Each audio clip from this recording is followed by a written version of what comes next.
Exercice 14. Un cycliste monte une côte inclinée d'un angle de 12 degrés sur une distance de 250 mètres à vitesse constante. Donc vous avez la côte ici qui fait 250 mètres de long et qui est inclinée par rapport à l'horizontale avec un angle de 12 degrés. On retrouve les 12 degrés ici. Voilà, ça c'est 12 degrés. Et puis la longueur ici, c'est 250 mètres le long de la piste. Avec son vélo, il a une masse de 72 kg, masse totale. Et la question, c'est calculer le travail que le cycliste fournit. Donc, qu'est-ce que ça veut dire, le travail que le cycliste fournit? On parle toujours du travail d'une force. Donc, c'est le travail de la force que le cycliste fournit. Alors, j'ai dessiné un schéma dans le corrigé. Un schéma des forces, justement. Et dans ce schéma des forces, donc, on peut voir qu'il y a trois forces qui agissent sur le cycliste. Il y a évidemment la force de pesanteur verticale vers le bas. Il y a la force de soutien que la piste exerce sur lui, qui est donc perpendiculaire à la piste. Et il y a donc la force de propulsion qui lui permet de monter et qui est exercée donc par lui-même.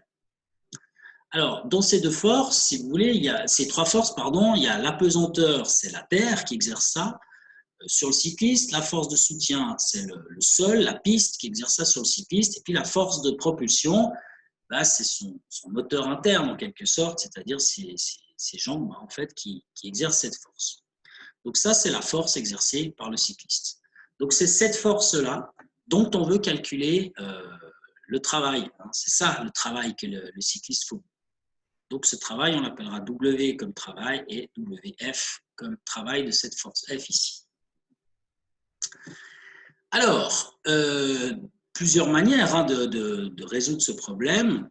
La méthode classique qui consiste donc à calculer le travail de F directement, mais si on veut le calculer, ce travail de F, il nous faut connaître la force, il faut connaître la distance et il faut connaître le cosinus de l'angle qu'il y a entre les deux. Quand je dis entre les deux, c'est entre la force et la distance et le déplacement. Alors, ça, c'est assez simple, puisque cet angle, alpha, en l'occurrence, ce n'est pas les 12 degrés ici, c'est l'angle qui est entre le F ici et le déplacement que je n'ai pas encore représenté, mais qui se fait le long de la piste, comme ceci. Donc, ce déplacement, il est le long de la piste, la force F, elle est aussi le long de la piste, donc ici, c'est un angle alpha qui vaut 0 degré, ici, c'est ce qu'il faut prendre dans cette forme. Donc ça, c'est facile. La distance D, elle est donnée, c'est 250 mètres, mais par contre, ce qui est inconnu à ce stade, c'est la force F. On ne connaît pas la force. Donc, comme on ne connaît pas la force, on ne peut pas appliquer cette formule pour calculer le travail. Donc, il faudrait d'abord calculer cette force. Et pour calculer cette force, vous avez vu comment on faisait au début de l'année, par exemple. Il faut appliquer les lois de Newton pour calculer cette force. Donc, c'est jouable, mais c'est peut-être un petit peu compliqué. Alors, il y a plus simple, en fait. Plus simple, c'est... J'efface tout ça. La méthode plus simple consiste à raisonner de manière différente et de se dire que pourquoi est-ce que le cycliste doit exercer une force? Pour fournir de l'énergie. Et pourquoi il doit fournir de l'énergie? Parce que lors d'une montée, il y a une perte d'énergie qui est due au poids. C'est-à-dire que le poids, c'est une force qui s'exerce sur le cycliste, qui va occasionner un travail. Et comme on est dans une montée, le travail du poids, c'est un travail négatif. Donc, ça veut dire que le poids fait perdre de l'énergie lors de la montée. Et que donc, étant donné qu'il y a une perte d'énergie, il faut la compenser et que ça, c'est compensé par le travail de la force F, qui doit être donc supérieur à 0. Et même au-delà de ça, le travail de la force F, il doit être opposé au travail du poids. C'est exactement ce qu'on avait fait dans l'exercice 13, en fait. Alors, pourquoi procéder de cette manière-là? Parce qu'en fait, le travail du poids, il a une caractéristique, c'est qu'il est très facile à calculer, le travail du poids, puisqu'il ne dépend que du point de départ et du point d'arrivée. Et quand je dis du point de départ, point d'arrivée, c'est de l'altitude en fait, du point de départ et du point d'arrivée. Alors, comme il est facile à calculer et que justement le travail de F qu'on cherche, eh ben, il doit compenser le travail du poids, il est égal à moins le travail du poids, eh bien, vu que le travail du poids est facile à calculer, le travail de la force F est lui aussi facile à calculer. Alors, le travail du poids, comment le calculer? Eh bien, on avait vu dans la théorie que le travail du poids, donc WP en fait, c'est toujours égal au poids mg fois h. MGH. Où h, c'est la différence d'altitude, de hauteur, en fait, entre le point de départ et le point d'arrivée. Donc, c'est ce côté vert ici. Hein. Alors, ça, c'est quelque chose qu'on ne connaît pas dans la donnée. Il faut donc le calculer. Et puis, mais il y a encore une chose hein, qu'il faut préciser, c'est que donc, le travail du poids, c'est toujours MGH. Et puis après, bah, il faut juste réfléchir, est-ce que c'est plus MGH ou moins MGH? Comme ici, on est en train de monter, eh bien, le poids fait perdre de l'énergie, donc c'est un travail qui est négatif, donc moins MGH. C'est ce que j'ai marqué ici. Le travail du poids, c'est plus petit que 0, donc tout ça, ça sera plus petit que 0 à cause du signe négatif qu'il y a dans cette forme. Alors, maintenant, que fait-on? Eh bien, on écrit le travail du poids, c'est moins MGH. Je vais prendre un petit peu comme ça. Hein. Voilà, je vais reprendre tout depuis le début ici. Donc, le travail du poids, je disais, c'est moins MGH. Ça en vert. Voilà. Et puis, le travail qu'on cherche, le travail du cycliste, WF, c'est moins le travail du poids. Donc maintenant, on va injecter cette formule moins MGH dans cette formule-là, WF égale moins WP. C'est ce que j'ai fait ici. Et donc, vous avez WF égale moins WP, mais comme WP, c'est lui-même moins MGH, eh bien, le moins, ça s'annule, et finalement, il reste MGH. Donc, le travail de F, c'est tout simplement MGH. Alors, M, on connaît, c'est la masse du cycliste. Je crois que c'est 72 kg de souvenir. G, c'est 9,81. Il ne reste plus qu'à calculer la hauteur.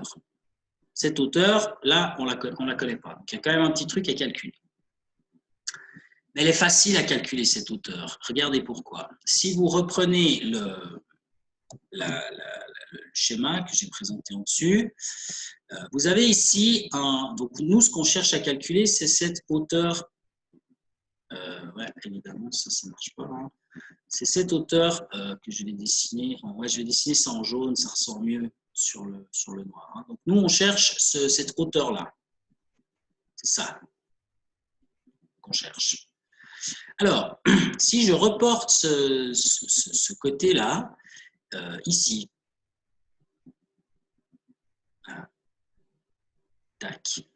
Vous voyez apparaître ici un triangle rectangle. Pardon, j'ai mal fait les choses. Hop. Comme ça. Voilà, un triangle rectangle dans lequel, ça je vais faire en rouge, tiens. On connaît l'hypoténuse qui est 250 mètres. Ça, c'est 250 mètres. Et puis, nous, ce qu'on cherche, c'est la hauteur H, qui est donc le côté opposé à l'angle, qui est ici un angle de 12 degrés. Donc, ce côté H, c'est l'opposé. On a donc comme formule, qu'est-ce que je peux écrire? Je peux écrire ça en vert. Hein, sinus de 12 degrés, c'est égal à l'opposé. Alors, l'opposé, c'est en fait le H qu'on cherche, divisé par l'hypoténuse, qui est donc le D. Hein, ça, on va appeler comme ça, D. C'est les 250 mètres. Donc maintenant, pour avoir H, puisque c'est ça qu'on cherche, on fait fois D, fois D, voilà. Et donc, on trouve que H est égal à D fois sinus de 12.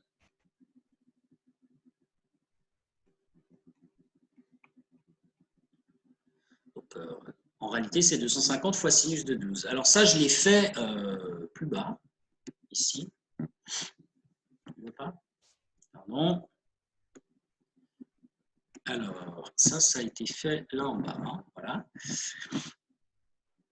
Donc, ce que je viens de vous dire, voilà, avec ça, vous avez sinus de 12 égale H sur D, vous faites fois D, et donc vous trouvez H égale D fois sinus de 12. Et D, c'est 250 mètres. Donc là, on peut tout calculer. Hein. On n'a qu'à maintenant utiliser ça là-dedans et on peut calculer finalement le travail de F qui nous intéresse. Alors, le travail de F, ce sera donc mg, donc là, il est là, hein, le mg, voilà, fois H qui est égal à D fois sinus de 12, c'est ce que j'ai marqué ici. Et maintenant, on fait tous les calculs. Alors, la masse M, elle vaut 72 kg. Et G, c'est 9,81. Et puis maintenant, D, c'est 250 mètres fois le sinus de 12. Vous calculez tout ça et vous trouvez la réponse finale qui est 36 713 joules.